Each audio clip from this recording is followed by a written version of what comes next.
And help me welcome Jennifer Edwards.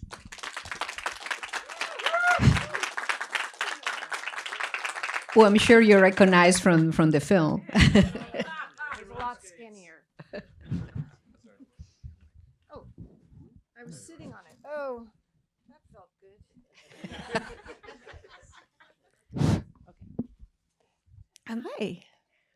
As I was saying, I was telling to the audience before I started, S.O.B was kind of a response, a Blake Edwards response to a series of abuses to his films by studio heads. Can you tell us a little bit about the context in which the film was written? Well, yes, you eloquently described it. My dad had, it took a long time before he was able to have final cut, which he insisted on eventually. And back in the day, a lot of times directors would submit a film and studio heads would just willy-nilly decide, well, we don't need that scene, or we don't need this scene, or whatever, and they would just cut it out. And tomorrow actually is a screening of Wild Rovers, which was a Western that he did, and which will be here. And same thing happened, was that he submitted it and the head of the studio literally cut it up to where it made basically no sense. And he was so livid about it that he wrote S.O.B. basically. And the original screenplay, he told me years later that his original screenplay of S.O.B. was very, very angry and very hostile toward Hollywood. He took the family, left Hollywood, went to Switzerland, said, "I'm done. This is it." But he wrote S.O.B. But over the few months, he realized that it wasn't viable the way that he wrote it, because basically it was a horror film, if you will. But everybody that you see in the film is based on actual human beings. I won't tell you who they are, but maybe you can figure it out at some point. And it became this, but it still took 10 years for him to make it, to actually get people to commit. And I think there were a couple of times in his career where I think S.O.B. was one, and I think 10 was one, where he had to make a deal with the devil, basically, where they said, okay, you can make this film, but you have to make another Pink Panther. And I think that happened with S.O.B. as well. But he was determined to make it, and ta-da! That's the final product. So the set was built on the beach in front of My parents' house. Your parents' house. It was right? yes. It was a full.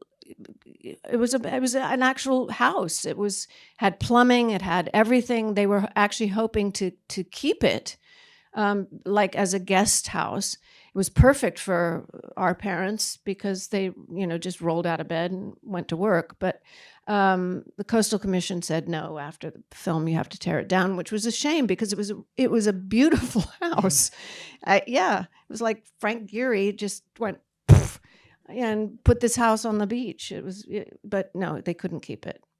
Your first film with Blake Edwards was The Carey Treatment, yes. Right? And was it seeing him and was it the family that led you to become an actress, or how? No, I actually was discovered on the set of The Party when Dad was filming The Party, and somebody said, "Who's that?" I was 10 years old, and they found out who I was, and my dad was told that they were looking for Heidi, and Delbert Mann, who was an Academy Award-winning director, said, "I want to meet her." And I went in for an interview. I'd never acted before. And next thing I know, I was flying to Switzerland in the Swiss Alps with Sir Michael Redgrave playing Heidi. Yeah, so that was my first film. But my dad, I was fourth generation in the business. His grandfather directed silent movies, did the original Cleopatra. My grandfather, his dad, was a first AD and a production manager, and then dad, and then me, and then my youngest, and yeah. And he tended to work with family a lot. Yeah. And what was that growing up with that constant relationship with film and the filmmaking itself?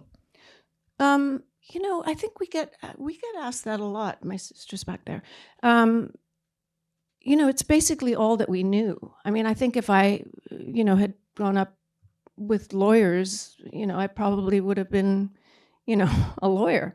That's all I knew. I grew up on movie sets, and I mean, I think I was thinking about this today because when I was off to do Heidi, having never even done a school play, he said, "There's no such thing as acting. There's only reacting." And that still plays in my head as an actor. And through the years as a writer, because I also became a writer, he also said there's no such thing as writing, it's all rewriting. And those were just great words of wisdom that I take with me, and I think they make so much sense. How much you have the film is so based, especially in your part at the beginning, is so based on physical comedy. Mm-hmm. And can you tell us a little bit how much it was rehearsed, how much it was written, how much it came by just being with the actors, because he also tended to work with the same actors. He loved working with the same actors, and he loved working with the same crew. I mean, I know crews that would literally be on other sets that would find out that Dad was making a movie, and they would leave the movies that they were doing because they wanted to be on his set. He would let actors go. He loved actors. He loved actors. He loved stunt people. And I mean, occasionally I would see him reel actors in, but he would let them go, see what they were doing, and if he didn't feel that it was right, he'd reel them in a little bit or whatever. But I remember saying to him at one point, because we did a movie called Sunset, and I remember thinking, because she was really not a very nice person, and she was kind of vulnerable, but she wasn't nice. She was a murderer, basically. And I said, I don't know if I'm really right for this. And he said, I would never cast somebody that I didn't think is right for a part. So that, I mean, it was validation, needless to say, but yeah, he didn't just hire people to hire people, or just because he liked them. He knew that they would deliver. He was also one of these directors that knew the night before, he would tell the cameraman, this is how I need the shot to be set up first thing in the morning. And he would show up, shoot the scene. That would be it. 5:00 in the afternoon, that's a wrap. I mean, it's 8-hour days. These crews loved that. I mean, it was, yeah. He very rarely shot, over and over and over again. You can't say who's who in the studio. No. Okay. But there are other interesting people in there, like the gentleman that is jogging on the beach at the beginning is a recurring presence in your father's films. Yes, he was our family physician. It was Dr. Tanny. And he has a wall upstairs, so please go and see it. Yeah, Dr. Tanny. Yeah, Dad liked to put him in very compromising positions, probably because Dr. Tanny would put him in compromising positions at times, I would think. But yeah, that was kind of his. But Tanny loved it. He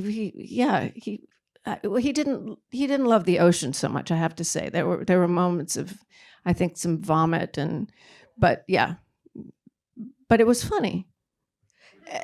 I worried about the dog all the time. The poor dog crying, and yeah.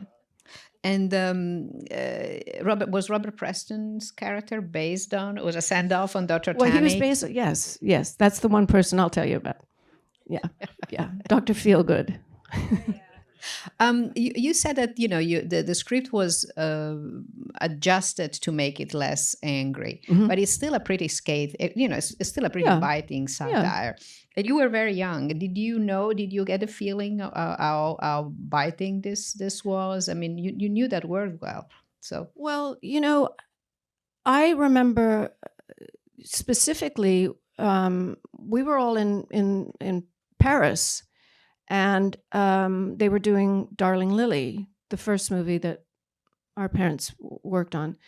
And I remember hearing my dad screaming at somebody on a phone, and it was a studio head. And so I was very aware that there were tensions about Dad's work and all of that. So this didn't surprise me that he finally had to let it out and write about it, and not just hold it in. So he was so creative. He always either was painting or sculpting or writing or so this wasn't really that much of a surprise that it would end up on screen. And when you were portraying, for example, the hitchhiker, were you sort of let free to do your thing, or Yeah, pretty much. He loved letting actors just do what they felt were, instinctive, and like the supermarket scene with the apples. Well, I did come up. I came up with the roller skates, and I came up with the fainting, and I came up with the apples, and yeah. Does anybody, if you have any question, raise your hand.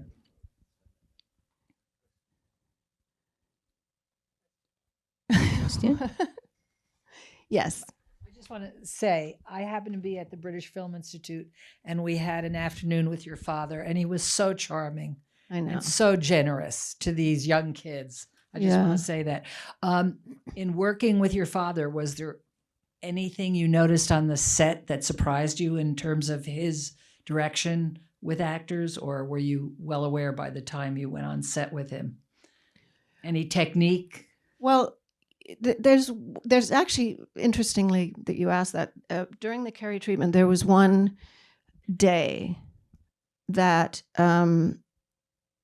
he took Jennifer O'Neill, who was co-starring with James Coburn.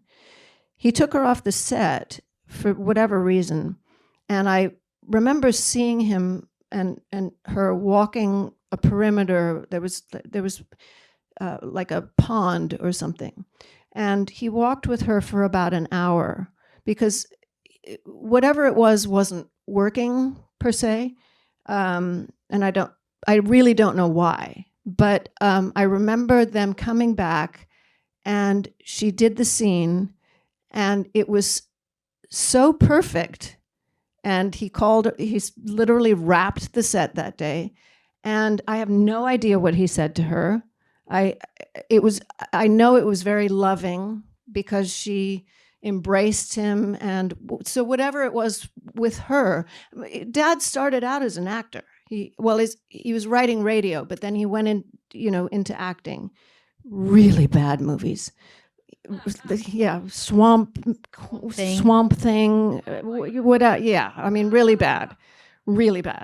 So it's good that he went into writing and directing. But he understood actors. He understood where he came from and what that meant. And I think he loved actors. So I don't know if that really answers your question. Yeah. Lovely movie, very, very charming movie, Oh, and funny. But I wanted to ask a question about the art. Mhm. The paintings on the wall in the house, some of those your father's work. Yeah, they're all my dad's. But I recognized his style, right? Yeah. They're beautiful. Yeah, love thank you. That was his kind of secret passion. He didn't really talk about being a painter and being a sculptor and yeah. Sorry? Oh, you do? Oh, okay. Whisper. let me know. Yeah. Hi. Hi. Yeah, great fun. He must have had such a blast making it. There are quite a lot of scenes that it'd be hard to make today. I'm thinking of the Chinglish and various other sexual drinking. I wonder how your dad would have felt about these much more straight-laced, politically correct times. And perhaps it would have produced another satire. Probably would. I mean, I don't think he'd be comfortable in this environment right now, to be honest. Yeah. We were actually talking, my mom and I were talking about it today, that he would be saying, we all need to move to Switzerland. We're not voting again. He was, I think he was really ahead of his time in so many projects. I mean, I hear from people, you know, about S.O.B, for instance, which really didn't do very well in the theater, or The Party. The Party's become this sort of culty film that people just didn't get back then. And now it's, you know, I was telling my sister that at the airport before I came here, I was checking my bag, and the guy looked at my driver's license and he said, "Are you related to Blake Edwards?" And I said, "Yeah, he was my dad." "Oh my God, The Party, Pink Panther," you know, and he just went on. And I thought, well, that's cosmic. You know, here I am coming. But, you know, when The Party came out, it did terribly in the theater. You know, 10 was one of those films. It took him 10 years to make. S.O.B took him 10 years to make. 10 was the biggest box office hit in that period when it came out, but nobody wanted to do it. So essentially was supporting this career more as an independent filmmaker and Sort of, very, yeah. very kind of confrontational with the, you know, with the status quo through the Pink Panthers, correct? yes, that was kind of his calling card, if you will, I think, where people said, well, do another, you know, Panther and we'll make your other movie. And he really didn't want to do any more Panthers at a certain point. You know, he felt that they kind of were, you know, had run its course.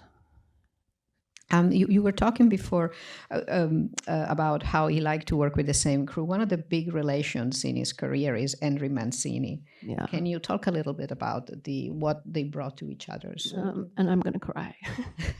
No, seriously, they had an amazing connection. I mean, I think the story, if I get it right, was they were both at Universal, and Hank was literally a studio piano player, but Dad had heard about him, and he was getting ready to do Peter Gunn as a TV show. And they were, I think, at the commissary or something, if I remember the story, and Hank was walking in, Dad was walking out, and they kind of turned and said, "Oh, you know, how are you?" They kind of knew who each other was. And my dad said, "You know, I'm about to do this TV show, and I really want like a jazz theme thing. Do you think you could do that?" And Hank said, "I think I could do that." And, you know, and then they became, you know, the team, and basically worked together on almost every film other than Wild Rovers, which is tomorrow, which Hank was working on something else, and Dad hired Jerry Goldsmith, who it also is one of the best scores I've ever heard. Gorgeous score, yeah. And but they, you know, they had a very special kind of telepathic kind of communication with each other, and he was a really wonderful man. Yeah.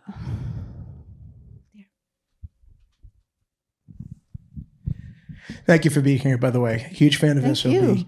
you. Question. There's always a character that's mentioned in this movie named J.G. We never see him, but we hear him. Do we know who the voice had done on the telephone, or is it just some anonymous voice? It's an anonymous voice. Gotcha. Yeah. I mean, I think I kind of know who it was based on, Mm-hmm. but I don't even remember the actor who did the voice. But everybody other than, I think, really other than myself and Rosanna, were based on real people. In fact, the Vaughn character, the head of the studio character, who was a very well-known studio exec, when the first screening of S.O.B., I think it was a private screening, the real, I'm trying to be PC here, the real ex-wife of the real studio exec came up to Dad and said, "The lingerie stuff, how did you know about that?" And Dad said, "I didn't." So, yeah. More validation. Yeah. So the screening is part of this year-round retrospective that we're devoting to Julie Andrews, and and part of the the fun of the film is also making fun of her persona that was so chaste and subvert that. Is it something? How did that resonate in the family? We saw her boobs all the time growing up. Yeah, didn't faze us at all. No, I wasn't. No. Nobody. I know. No, I know. Well, no, I think it was. It took 10 years for her to be convinced to even play a part like that. I think. I think Dad just kept saying, "You need, break out of the habit and show who you really are." I mean, she. I think people. Nowadays, I think people really realize what an incredible actress she is. And it's not all about, twirling around on a mountain. She really is she's a phenomenal actress. And I think he really wanted to highlight that and in a sort of, comedic way. Mm-hmm. And if that meant, kind of showing that other side and breaking out of the, Mary Poppins-y kind of genre, then let's do it. Yeah. Any more questions? Jen, you should tell. Remember the story about the red dress fitting? Oh. No, but I'm not. I probably do. Yeah, I'm sure you remember this. I'm her sister. Yeah. There is a funny story about the red dress, which is that originally, as written, the script was only meant to reveal one that's right. of the belle poitrine, as she refers to them. And during a costume fitting, Blake came in and said, "All right, let me see, do the breakaway so I can see how it works." And she pulled at the bust of the dress and it fell away, revealing one. And he said, No, that'll never work. It's got to be both of them. She said, "Blake!" Right. But no, it had to be. Two boobs or nothing. Right. Yeah, that's right. I forgot about that. That's sort of Well, then I should invite everyone to come upstairs and Yes. look at the show and have a glass. And thank you so much, Jennifer. Of course. Yeah. Thank you for coming. Thank you. Thanks, everyone. Thank you.